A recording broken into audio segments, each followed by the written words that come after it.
ನಮಸ್ತೆ ಸ್ನೇಹಿತರೆ, ನಿನ್ನ ಜೊತೆ ನಾಯಿಯಂತೆ ಇರುತ್ತೇನೆ ಎಂದಳು.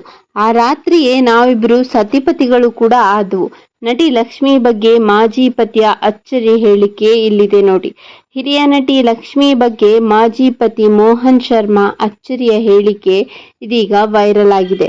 ಯೂಟ್ಯೂಬ್ ಚಾನಲ್ಗೆ ನೀಡಿದ ಸಂದರ್ಶನದಲ್ಲಿ ಪ್ರೀತಿ, ಮದುವೆ ಮತ್ತು ವಿಚ್ಛೇದನ ಬಗ್ಗೆ ಮೋಹನ್ ಶರ್ಮಾ ಮಾತಾಡಿದ್ದಾರೆ. ಭಾರತೀಯ ಸಿನಿಮಾ ರಂಗದಲ್ಲಿ ಸ್ಟಾರ್ ನಟಿಯಾಗಿ ಗುರುತಿಸಿಕೊಂಡವರು ನಟಿ ಲಕ್ಷ್ಮಿ. ಸೌತ್ ಸಿನಿಮಾಗಳ ಜೊತೆಗೆ ಬಾಲಿವುಡ್ನಲ್ಲೂ ಕೂಡ ಲಕ್ಷ್ಮಿ ಮಿಂಚಿದ್ದಾರೆ. ಸ್ಟಾರ್ ನಟರ ಸಿನಿಮಾಗಳಲ್ಲಿ ನಾಯಕಿಯಾಗಿ ನಟಿಸಿ ಸ್ಟಾರ್ ಹೀರೋಯಿನ್ ಪಟ್ಟವನ್ನು ಕೂಡ ಪಡೆದಿದ್ದರು ಈ ನಟಿ. ಸಿನಿಮಾಗಳ ಜೊತೆಗೆ ಆಗಾಗ ತಮ್ಮ ವೈಯಕ್ತಿಕ ಬದುಕಿನ ವಿಚಾರದಲ್ಲೂ ಲಕ್ಷ್ಮಿ ಸುದ್ದಿಯಲ್ಲಿರುತ್ತಾರೆ. ಈಗ ಇದೇ ಹಿರಿಯ ನಟಿ ಲಕ್ಷ್ಮಿ ಅವರ ಮಾಜಿ ಪತಿ ಮೋಹನ್ ಶರ್ಮಾ ಮಾಜಿ ಪತ್ನಿಯ ಬಗ್ಗೆ ಅಚ್ಚರಿಯ ಹೇಳಿಕೆ ನೀಡಿದ್ದಾರೆ. ಮದುವೆಯಿಂದ ವಿಚ್ಛೇದನದವರೆಗಿನ ಒಂದಷ್ಟು ವಿಚಾರಗಳನ್ನು, ಲಕ್ಷ್ಮಿ ಅವರ ಜತೆಗಿನ ಪ್ರೇಮ ಸಂಬಂಧವನ್ನು ನಟ ಹಾಗೂ ಮಾಜಿ ಪತಿ ಮೋಹನ್ ಶರ್ಮಾ ಯೂಟ್ಯೂಬ್ ಚಾನಲ್ಗೆ ನೀಡಿದ ಸಂದರ್ಶನವೊಂದರಲ್ಲಿ ಬಿಚ್ಚಿಟ್ಟಿದ್ದಾರೆ. ತಮಿಳು, ತೆಲುಗು, ಕನ್ನಡ, ಮಲಯಾಳಂ, ಹಿಂದಿ ಸಿನಿಮಾಗಳಲ್ಲಿ ನಟಿಸಿದ ಲಕ್ಷ್ಮಿ ಮೋಹನ್ ಶರ್ಮಾ ಜೊತೆಗೂ ಹಲವು ಸಿನಿಮಾಗಳಲ್ಲಿ ನಟಿಸಿದ್ದಾರೆ. 1975ರಲ್ಲಿ ಈ ಜೋಡಿ ಪ್ರೀತಿಸಿ ಮದುವೆಯಾಯಿತು.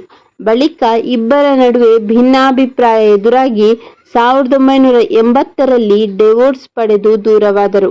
ಈ ಜೋಡಿಗೆ ಓರ್ವ ಹೆಣ್ಣು ಮಗಳು ಕೂಡ ಇದ್ದಾಳೆ. ಡಿವೋರ್ಸ್ ಬಳಿಕ ನಟ ಹಾಗೂ ನಿರ್ದೇಶಕ ಶಿವಚಂದ್ರನ್ ಅವರನ್ನು ಪ್ರೀತಿಸಿ ಎರಡನೇ ಮದುವೆಯಾದರು ಲಕ್ಷ್ಮಿ. ಈಗ ಲಕ್ಷ್ಮಿ ಬಗ್ಗೆ ಮೊದಲ ಪತಿ ಮೋಹನ್ ಶರ್ಮಾ ಒಂದಷ್ಟು ಅಚ್ಚರಿಯ ವಿಷಯಗಳನ್ನು ಹೇಳಿಕೊಂಡು ಸೋಷಿಯಲ್ ಮೀಡಿಯಾದಲ್ಲಿ ಸಂಚಲನ ಸೃಷ್ಟಿಸಿದ್ದಾರೆ. 70ರ ದಶಕದಲ್ಲಿ ಮೋಹನ್ ಶರ್ಮಾ ಅವರ ಕುಟುಂಬ ಮುಂಬೈನಲ್ಲಿ ನೆಲೆಸಿತ್ತು. ಸಿನಿಮಾ ಶೂಟಿಂಗ್ ಸಲುವಾಗಿ ಚೆನ್ನೈಗೆ ಆಗಾಗ ಬಂದು ಹೋಗುತ್ತಿದ್ದರು. ಹೀಗಿರುವಾಗಲೇ ಮುಂಬೈನಲ್ಲಿದ್ದಾಗ ನಟಿ ಲಕ್ಷ್ಮಿ ಮೋಹನ್ ಶರ್ಮಾಗೆ ಕರೆ ಮಾಡಿ ಜಾಹೀರಾತಿನ ನಿಮಿತ್ತ ಮುಂಬೈನಲ್ಲಿದ್ದೇನೆ, ಭೇಟಿಯಾಗಿ ಎಂದಿದ್ದರು. ನಾನು ನಿಮ್ಮ ಜೊತೆ ನಾಯಿಯಂತಿರುತ್ತೇನೆ ಅಂತ ಹೇಳಿದ್ರು ಅಂತ ಒಂದು ಸ್ಟೇಟ್ಮೆಂಟ್ ಇದೆ. ನೀವು ನನ್ನ ಜೊತೆಗೆ ಶಾಪಿಂಗ್ ಮಾಡಲು ಬರಬಹುದೇ ಎಂದು ಲಕ್ಷ್ಮಿ ಮೋಹನ್ ಅವರಿಗೆ ಕೇಳಿದರು. ಅವರು ಹೇಳಿದ ಕಡೆಯೆಲ್ಲ ಕರೆದುಕೊಂಡು ಹೋಗಿ ಶಾಪಿಂಗ್ ಮಾಡಿಸಿದೆ. ಆಗ ಅಂಗಡಿಯಲ್ಲಿನ ಸೆಂಟ್ ಒಂದನ್ನು ಖರೀದಿಸಲು ಮುಂದಾದೆ.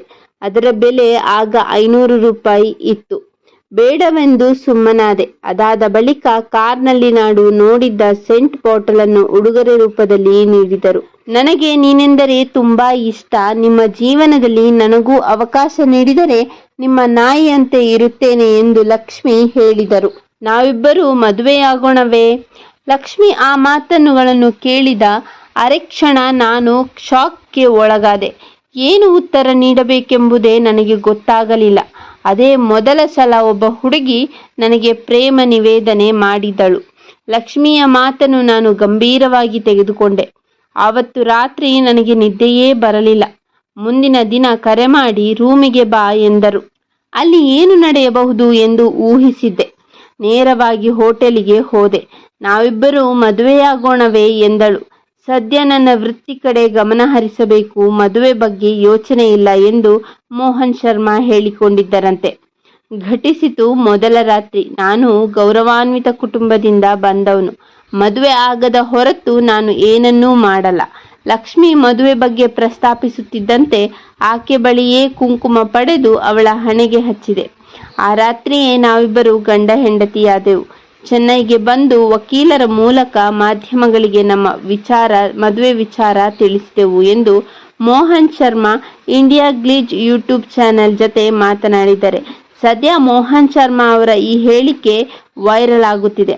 ನೋಡಿದ್ರಲ್ಲ ಸ್ನೇಹಿತರೆ, ಈ ವಿಡಿಯೋ ನಿಮಗೆ ಇಷ್ಟ ಆಗಿದ್ರೆ ಒಂದು ಲೈಕ್ ಮಾಡಿ. ಹಾಗೆ ಯಾರೆಲ್ಲ ಸಬ್ಸ್ಕ್ರೈಬ್ ಮಾಡ್ತೀರಾ ನೋಡ್ತಿದ್ದೀರಿ, ದಯವಿಟ್ಟು ಸಬ್ಸ್ಕ್ರೈಬ್ ಮಾಡಿ ಸ್ನೇಹಿತರೆ.